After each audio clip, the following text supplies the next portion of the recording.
Okay, all guys behave just the same. Calm down. I tried to split you two up once. Ladies and gentlemen, I'm going to ask Kevin if he would say the blessing, and then what we have set up are buffet lines. I've tried to separate these boards, just like quail, where you go back into your own little cubby. That's right.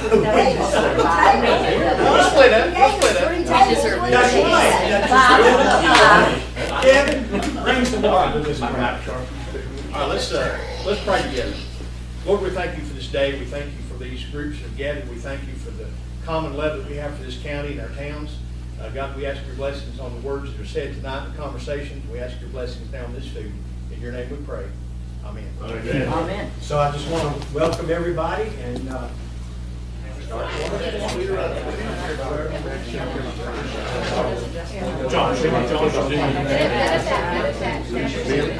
I'll watch over sweet or unsweet. They're not concerned about it.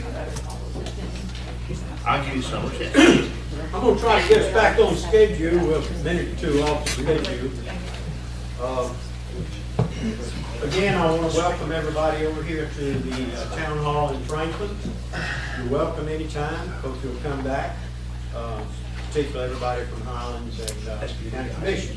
I don't have a lot to say. I'm going to turn it over to Summer in just a minute, but I do want to tell you that on July the 30th in this room, 7 o'clock, the Public Policy Institute of Western Carolina University is going to do a program on focus on Franklin.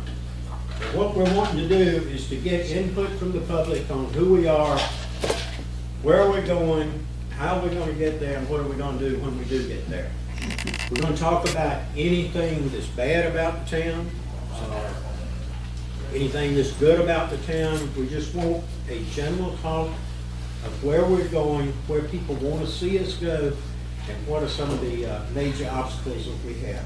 And we'd like to have you folks from Highlands, if you want to, because the Public Policy Institute will do this for any town.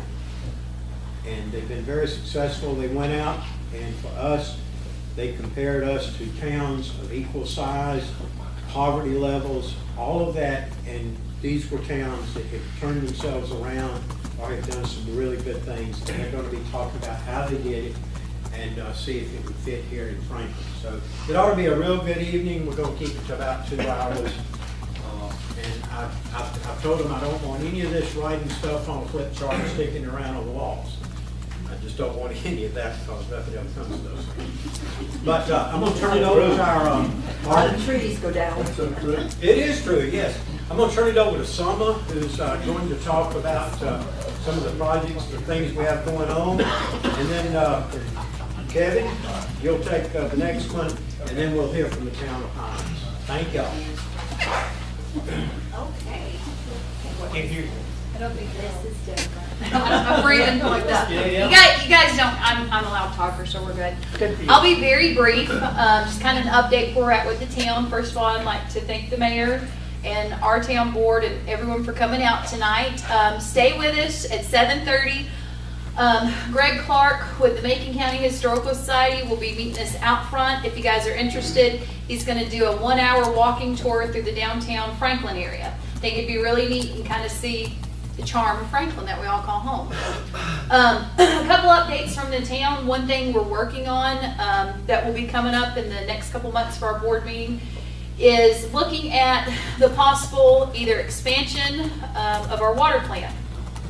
Looking at 2 different approaches. One of the approaches is looking at a conventional way where you're taking your existing plant and you add to it. The second approach is more of a package plant.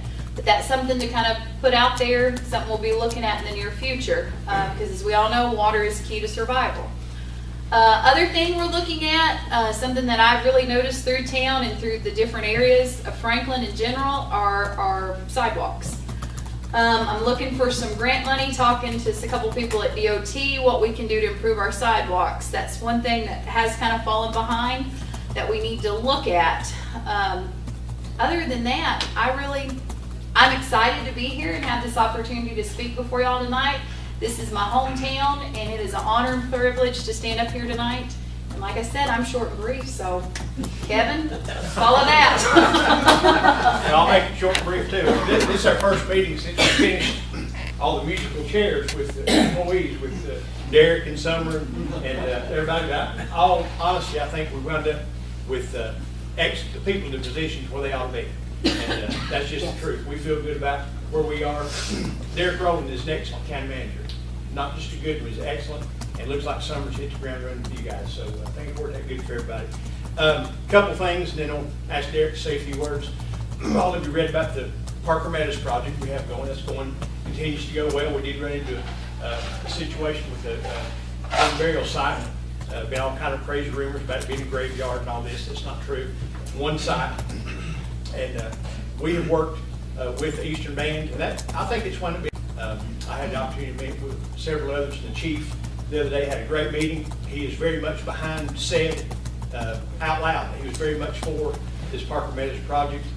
He sees Cherokee and Franklin and Clayton, Georgia working together on some of these super tournaments. So he sees the economic impact of that. But we did find a burial spot. And I've had folks say, well, hey, you know, if that was my relative, you have to understand it's not. It's theirs. And we have to be respectful of their culture and of the way they conduct business as far as the way they handle their remains. So we are continuing to work with them on that. But it has been good. And I will say, we choose my words carefully here. Derek, you can help me out. We're working with the Eastern Band to try to partner together as far as the cost of that. We're not sure what that cost is going to be, exactly what we do. We're probably going to wind up rotating those fields where the burial spot goes between the fields, but there'll be some cost to that. So we're continuing to talk with them in a very positive way. I've been involved in that. We've also asked our Vice Chairman, Ronnie Beal, has been very involved. He's part of the Cherokee Preservation Society, right, Ron? Foundation. Very involved in that. And our county manager has shown great leadership in that. But passed our budget about $1.2 million less than last year, so we're very pleased with that. And we voted for that unanimously. And so that was a good thing. So Derek, I've taken my time. Say whatever you'd like to say. This was your first time as manager for this one. Well, that one, yeah, this is the first Well, time that I've been was- that back was- at the town though. But That was. anyhow, like the chairman was saying, we have approached a hurdle in the Parker Meadows project, but we've been able to overcome that hurdle, and we're pressing forward. The project is continuing. The project's on schedule. We're expecting no further delays. As the rest of the archaeological sites on the property, we're going to fill over those, so we won't be cutting in to those sites, so we expect no further delays. But to second what the chairman said, the Eastern Band has been very good to work with. They've been very receptive to sitting down and having the discussion as to how we were going to proceed forward with this project, while at the same time honoring their heritage and their culture and the role that it plays in this community. So we're very grateful to that. And aside from the Parker Meadows project, we're very excited. We're looking at expanding the landfill, and that's an ongoing project that we've been discussing for some time now, and it's a very big project, and it'll have a very big impact, not only in Macon County, but regionally as well. There's not been a new landfill permitted in the state of North Carolina in over 20 years. And there's many landfills that are points that people are hauling to, like in Georgia, South Carolina, Tennessee, and these landfills are closing their doors. So in expanding our landfill, not only are we going to be able to continue to provide the service to the citizens of Macon County, it could potentially be an excellent source of revenue for the county in years to come. So we're very excited about that project as well as we move forward. Internally, as the chairman said, we passed our budget, and everybody said, well, your budget's over, what are you going to do now? Well, July 1st, we come out of the gate like a scalded dog, and we've been, internally, we're looking at a lot of things this year. Going to make some adjustments to our insurance policy. A matter of fact, on August the 5th, we're going to be hosting an event at the community building that we're going to have not just department heads, not just employees by invite, but all employees of the county will attend this session entitled The Benefits of Benefits.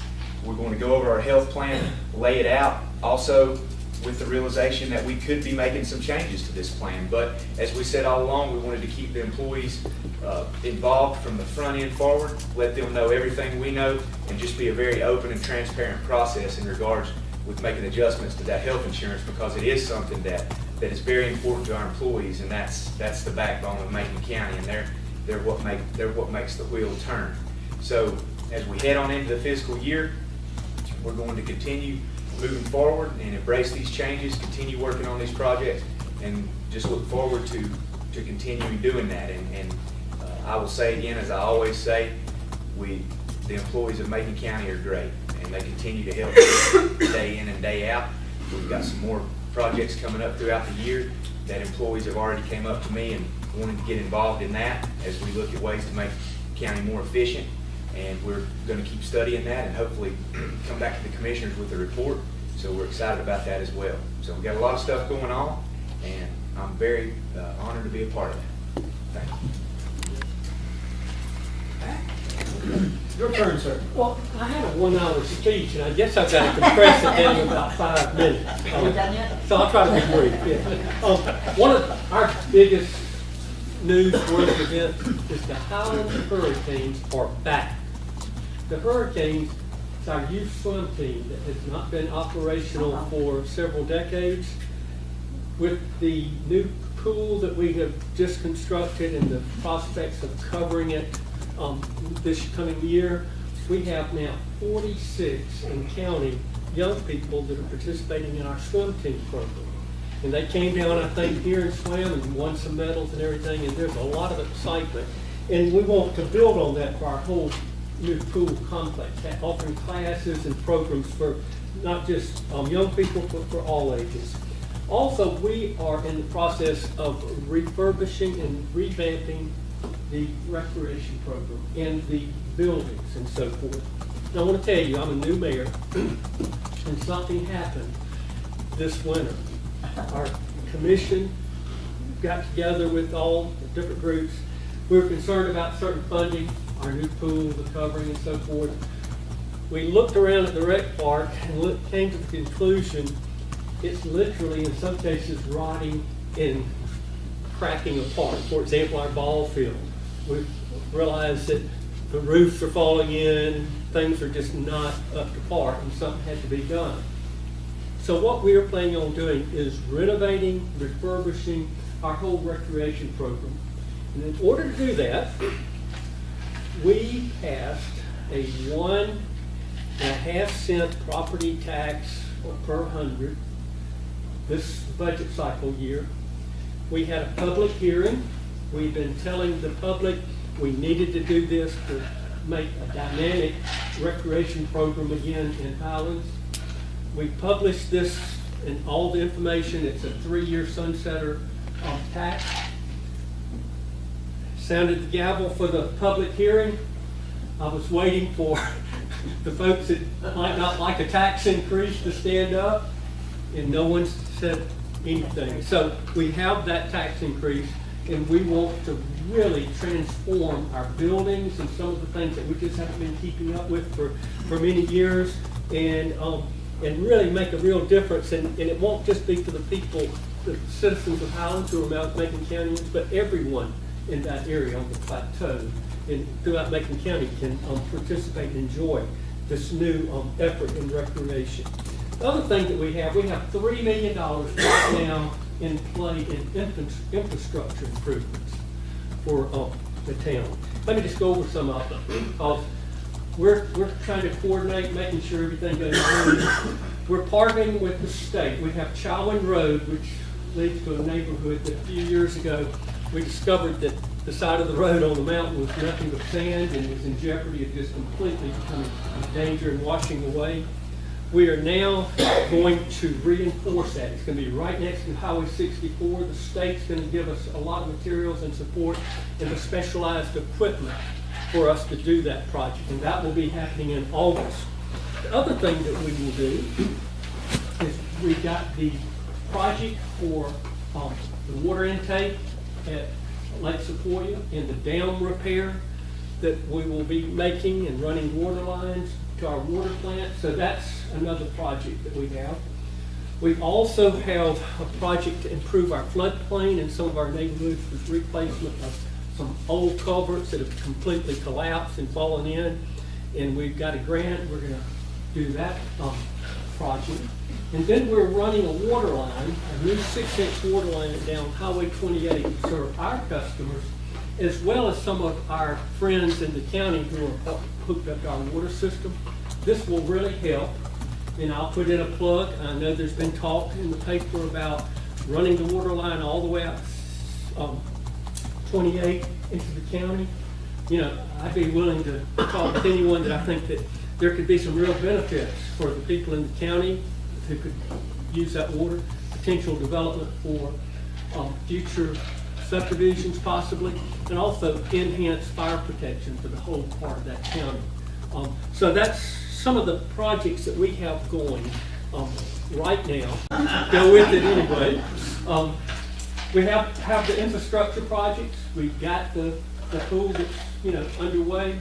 One of the things that we are trying to do is to look ahead and make Highlands continue to be a viable tourist destination.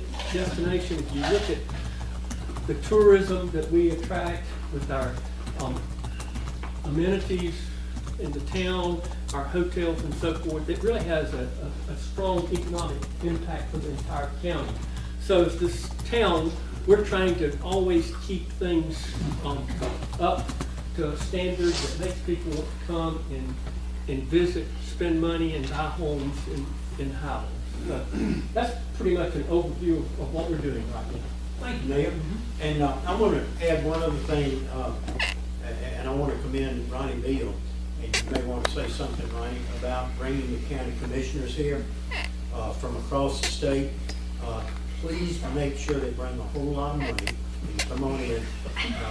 We gotta keep them out of casino, we wouldn't have enough to have a meeting. That's right. I can't think of a time when this wide of a statewide organization has ever come to Franklin. You want to? Well, on the 14th and 15th and 16th, 13th, 14th, 15th, 16th is the annual conference in Asheville of the North Carolina Association of County Commissioners. Lord willing, I'll be sworn in as president by Mr. Judd Downs. You might remember him. He was a judge here for a little while. And that'll be on Saturday night. But on the 14th, we're going to leave Asheville at 9 o'clock. This is sort of the itinerary we know as of today. And it's a good thing we had so many signed up, we had to cut it off today. They would spend, the association would probably spend more money, I don't know. But anyway, we're going to leave the Renaissance in Asheville at 9 o'clock. We'll get here about 10:30 or so. In downtown Franklin, we're going to do the museum, the Tartt Museum, the Historical Society, and the Gem and Mineral Society. We'll switch out. We've got, Derek's been very active. We've got some of the ladies from the county involved, along with the mayor, to help coordinate switching these folks out. If you could heard the politicians, we'll see. And from there, we'll be going to the Veterans Memorial. We'll be having lunch there catered by Fat Buddies in the community building. From there, about 12:15 or so, we'll be going to the theater. Mr. Field's going to welcome with a few words. Blue Ridge, led by Kevin Corbin, is going to entertain for a few minutes before we head them up a mountain buses. We're going to Highlands, North Carolina from there. From there, we're going to get with the mayor and see, first of all, how the time schedule is. If we have time to turn them all loose on Main Street and Highlands, we're going to do so. And if not, we're certainly going to meet at the park. The mayor and of course all you county commissioners are more than welcome. So they'd love to see you. Both mayors, I think, will have a nice gift to show their appreciation for them coming. But these are folks that I've had the pleasure to work with for 8 years, and some new folks. But a lot of them have, they've heard me talk about Macon County so much that we get to take this opportunity. They need to come and see how we live. I told Bob this story. Kevin, I'll tell this story real quick. You say to write down, just listen. But there's a lady, she's very nice from Currituck County. Kevin knows her well. Kevin worked with her on the Legislative goal. Legislative goals. Kevin will be back on the legislative goals, and at a little higher position this time. But as president, I get to make about 90 appointments for some very important things. So we look to the west, you can't just load it up in the west where we're trying. And so it has to be an active county commissioner on most of these positions, and it's just difficult to go from here to Raleigh.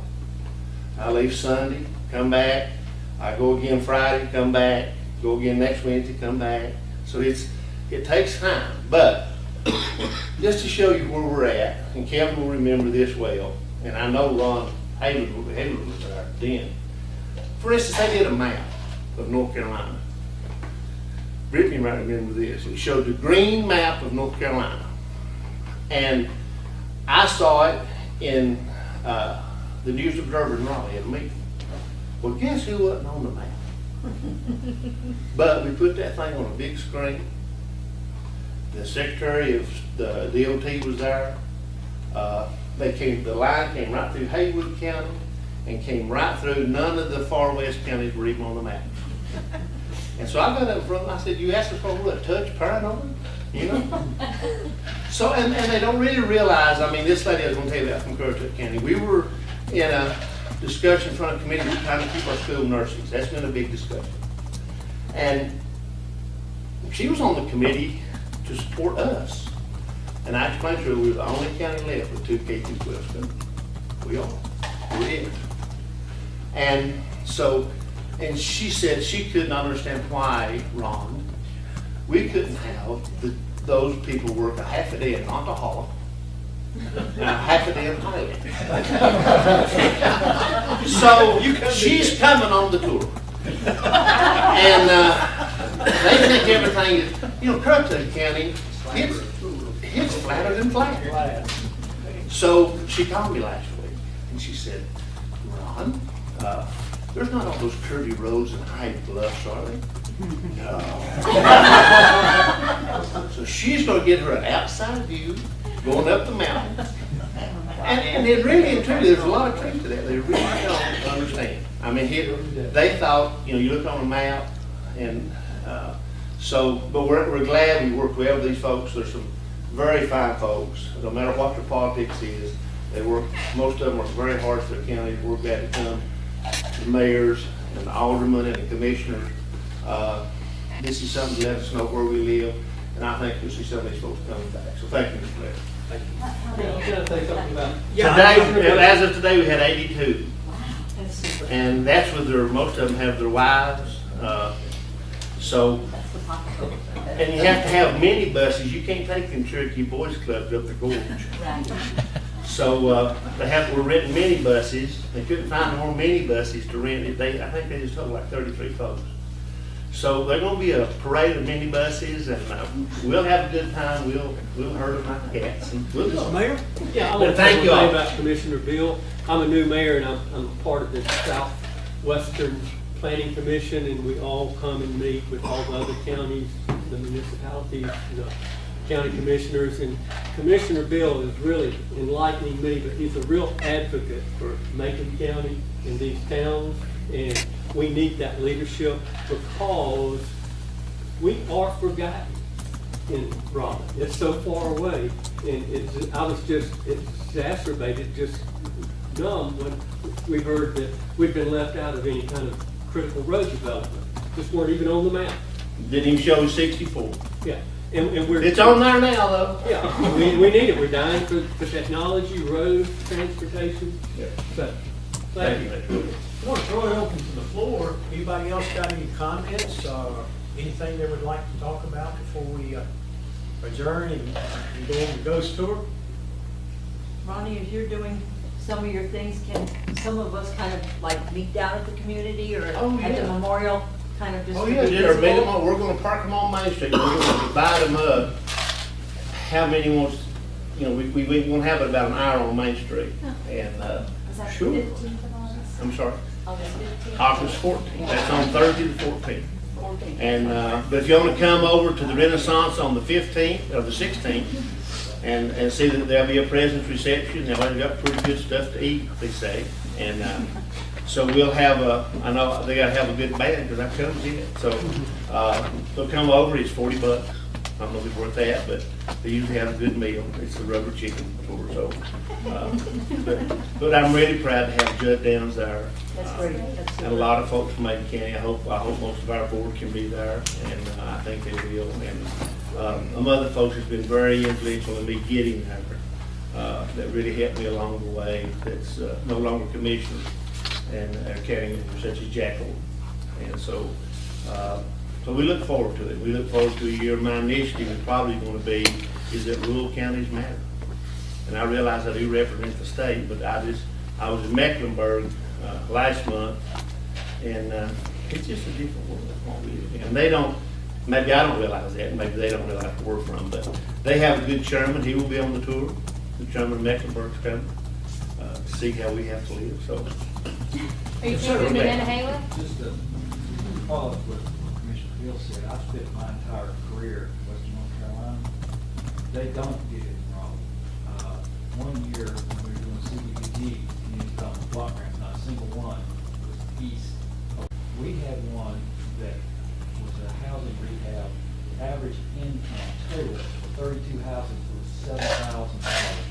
We didn't raise it because it was important because we had things like windows that were being replaced.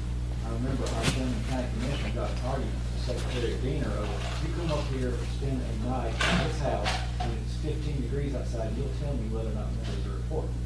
But one of the standard jokes is the inspectors or the grant people don't come out of Raleigh because if they can't fly into an airport, they won't know.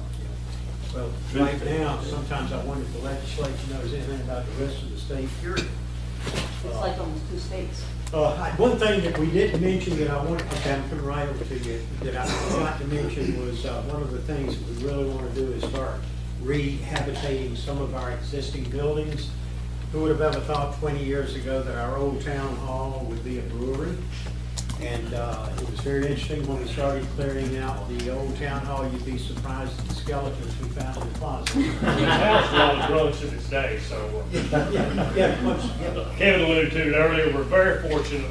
Congratulate Summer on her promotion, and Derek Rowland. These are products of Franklin High School. These are local, born and raised in Macon County.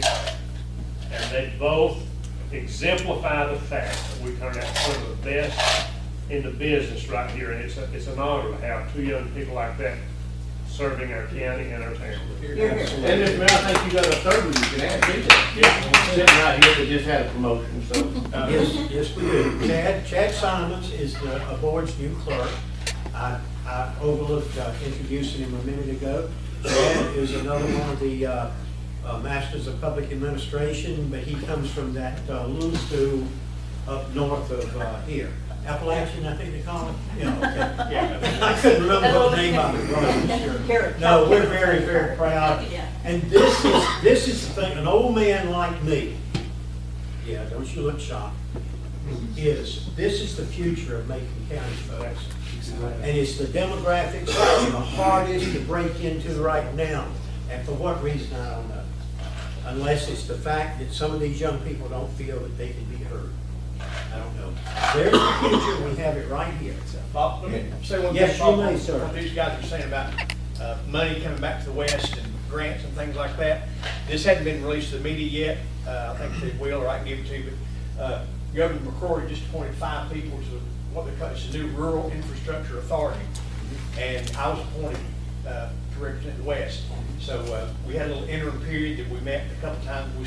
My appointment started for real July 1st. But we'll be awarding grants to towns, to counties, to airports, to school systems, to whatever rural infrastructure. And the legislature set aside several $1 million for that. But we can't review your project unless you submit it. So we need to get the word out to these western counties. I'm going to be working to do that. Already sent an email, I think, to Bob and some others in leadership that, folks, this is tax money that we pay. It's going into a pot. And if we have legitimate projects that we need done, then I'm going to let you know that I'm going to be pushing to get that money back out west. And I promised Governor McCrory that is what I would do. So with that in mind, feel free to communicate with me and let's talk about some of these projects that need to be renovations and things like that. What we really need is someday to have a very major project with both towns of the county putting it together. And that'll happen someday. Anybody else? None appearing. You know, I forgot to call this meeting to order, so I guess it's too late now, since we've already been there. But we're going to go on the ghost tour. Somebody want to say anything about where we're going to meet, or if anybody wants a break, we're going to take a few Yes, minutes? I had scheduled, that's why I was moving quickly. There's dessert, soda, whatever you guys would like, help yourself. We're gonna meet right out front around 7:30. The tour is gonna last about an hour, and I think it'll be something fun and exciting to do, something different. Thanks, everybody, for coming down the mountain. Just one quick announcement. If y'all haven't heard, have y'all heard anything about fracking? You ever Oh, heard? yeah. Okay, this is hot off the press. There will be a Western meeting concerning that at Western Carolina University. And that will be, but that train has left the station, by the way. That will be at Western Carolina on September the 12th. So be watching for that. That is, we requested that because the other meeting was 4.5 hours away from here. The closest meeting to us was 4.5 hours. So they did. That was just sent. So I think it'll be well attended. Well, the mayors have all been pretty much in touch with each other. The fracking issue will be on the town board's agenda at the August meeting. Have y'all discussed it yet, Pat? Okay. Most of the towns out in the west have gone on record as being against it in some form or the other. Okay, anybody else? Again, thank you, and we hope to do this again next year when it's our turn. Thank you. Thank you for having me. Thank you for putting up with it. Thank you, Bob. Thank you, Ron. Guarantee the ghost. I'm gonna try. We're gonna drag out some of those skeletons from the old town.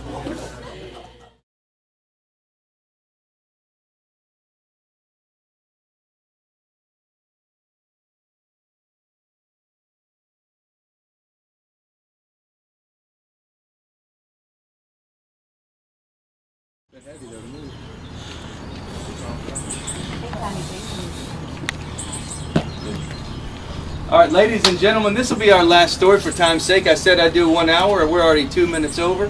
Let's talk about how the Civil War ended in Franklin, North Carolina. Because like I said, the actual surrender is really nothing to the details of the story. Sitting across the street in 1860 was a big, beautiful home called Dixie Hall. Dixie Hall was owned by Julius Seiler and Mary Seiler, his wife. His father was the richest man in town. His name was Jesse Seiler. Well, Julius and Mary Seiler, they were happy. They were young. They had a teenage boy. They had a young girl and a baby girl. And everything was good. Everything was good. And then the war broke out. And Julius joined up as a captain due to wealth and notoriety in the Civil War right away. And he left his family. His son-in-law, by this time, who had married his young daughter Alice, he went off with the captain as well. His name was James L. Robinson. Leaving the ladies at home, what happened? And the home guard stayed with us. The home guard was led by Captain Stephen Whitaker. And a home guard consisted of young boys, 10, 11, 12, 13. They considered just too shy young to fight. And men 60 and over, they thought just a little too old to fight. That's what made up a home guard. But there was a good, strong home guard here. So they went off to, Julius went off to war, James L. Robinson went off to war, and then his son got of age, William, he went off to war as well, leaving Mary and Alice, 17 years old, and little Timozina, now 10 years old, in the house. Well, the kids, one morning early in town, they started hearing them screaming down the street. Now, Julius, he's very hurt from the battle. He's come home, he doesn't know if he's gonna live. He makes it to war. He's on a cane, but he's trying to survive. James L. Robinson was injured during the war as well. He's okay. He might walk with a limp the rest of his life. This is gonna be all right. The kids started screaming down the street. Well, they've got Mary's walking with their teacups over to her husband. She's wondering what are they, and then she hears them. The pirates are coming! The pirates are coming! All their hearts, all their bodies, all their minds went cold. All right? If this had been any other time, they would have thought the kids were playing Tom Sawyer, Huck Finn games. The pirates are coming. But they knew the pirates were in the area. George Washington Kirk, Colonel George Washington Kirk, was the bloodiest Union Civil War pirate of the whole Civil War. He focused on the South, And at the height of his notoriety, he had 2,000 men riding with him. But by the time 1865 that he rode into Franklin, he had 600 men with him. Now these were pirates. They wore patches over their eyes, sometimes as scare tactics.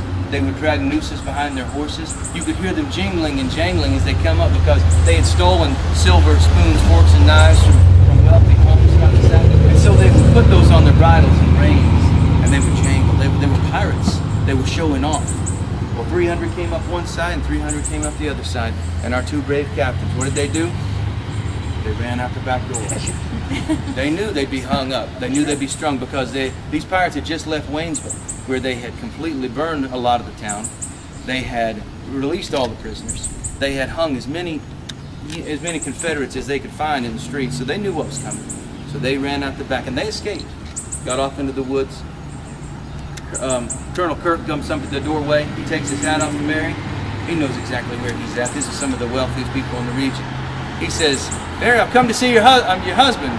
She makes up a lie that they've gone on to Knoxville trying to find a doctor. All right, he doesn't believe that. They ravage the home. They go through, not there. All right. About this time, up the street, Captain Whitaker. He says, "Drop your arms!" Right. And so 100 men, most of them young, older men, against 600 pirates. You know, suicide. However, they weren't going to just surrender. They walked up face to face, arms raised. So it was a standoff in the street right here. Our kids in our schools need to know that there was a standoff in our street right here. That's fascinating, all right?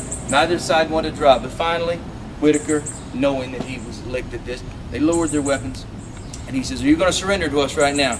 He says, "We'll never surrender. This war's not over." Kirk knew that just prior to this, Lee had surrendered at Appomattox, right? He had his brother had told him not even to ride in here, but he hadn't listened to him. He says, "The war is over." Well, Whitaker's not going to take his word for it. He says, "I need proof." He says, "Well, what do you want, a newspaper?" He says, "Out of Asheville. A newspaper out of Asheville saying the war's over." He said, "Well, fine." He looks over at this fine home, and Alice and Mary leaning out the doorway, and he says, "I could stay here a while." All right? And all of his men giggling, lighting their campfires, getting everything ready. Ryder goes off 4 days and 4 nights before he returns. During that time period, in Franklin, North Carolina, he did hang Confederate soldiers. He went into several different communities, into Cowee and Burningtown, different places like this. He did burn buildings, horrible things while he was here. Finally, newspaper comes back, and the final surrender happens right over here. The final Confederate flag was folded, and the sword was handed over. And on the steps of Dixie Hall, all the signatures were put down. The steps of Dixie Hall, the final signatures were put down. All right, but the story doesn't end there. Kirk and his men are about to ride off, and the little girl says, This ain't gonna hang over my house." Looks back, and little Timozina's got it all, this American flag that he's draped over the second floor balcony, all balled up in her arms. He basically snaps his finger and wants to get that kid. And so they run up there, and she's kicking and screaming and pulling her away, and they've draped that flag back down. It's whipping in the wind. But Alice is standing in the yard. She's seen this thing. Oh, her southern heart is saying, "Oh, they've touched my sister." She runs up there. And she's pulling these men away, and she grabs that flag and she screams, "Kirk!" And he looks back and he's smiling. She says, "To hell with you and to hell with this flag," and she spits it. All right? He rides out there, all riding out laughing. And the home guard, after all 600 men are out of earshot and they're all gone, the last hoof is heard. They gather in the street, heads hung. They failed their cause, they failed their county. They've been left here behind. All they did is surrender. Whitaker rallies around. He says, "We can do this another way. We can try something. We could die doing this." At the Isle of Bridge, right where the Isle of Bridge sits today, 5 miles north or so, right here, all of Kirk's men had crossed the river, except maybe 8 to 12, because they knew if they had anything more than that, it would be a devastating suicide. 8 to 12 men crossing the river, and the shots rang out from the trees, through the backs of the heads, through the temples, shooting the Union soldiers off their horses. And Whitaker was legendary. Legend says that he called to his boys, since the Little Tennessee River flows north, he said, "We're sending them home. At least we're sending some of them home." And that's how the Civil War ended in Franklin, North Carolina. And that's how I'll end your portion of Where Shadows Walk. You guys wanted an hour. I gave you an hour and 9. So thank you so much. Thank you. All good? Good job. I could go on for hours and hours, and I know everything.